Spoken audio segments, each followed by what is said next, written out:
Coach L.A. Tenorio, pinili ang 37-year-old veteran si Clint Chapman bilang bagong import ng hotshot. May ibubuga kaya ang import na ito? Maisalba pa kaya niya ang Magnolia at ang coaching career ni Tenorio? Pinalitan nila si Nuni Omot at pinasok si Clint Chapman sa pag-asang ma-break ang 0-3 na simula nila sa PBA Commissioner's Cup. Sinibak na ng Magnolia si Nuni Omot, ipinalit si Clint Chapman na veterano sa maraming European League. Sinibak ang South Sudanese Olympian na si Omot kahit sinabi ni Coach L.A. na hindi si Omot ang problema. Pero may 3 sunod-sunod na talo na ang Magnolia, kaya pinalitan pa rin nila ang dating import.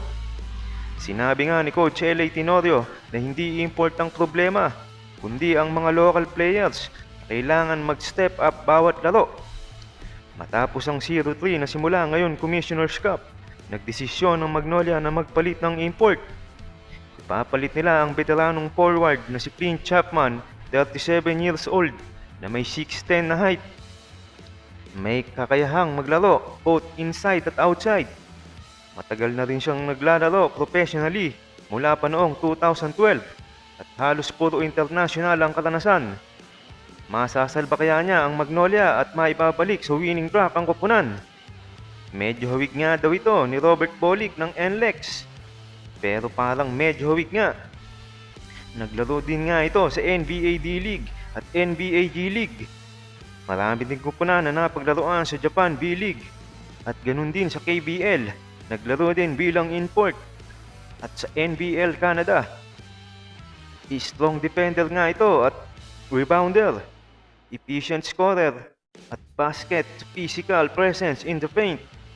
Ito na nga kaya ang sagot sa problema ng Magnolia Hotshot. Sana kaya ang makakapagbigay ng unang panalo sa koponan?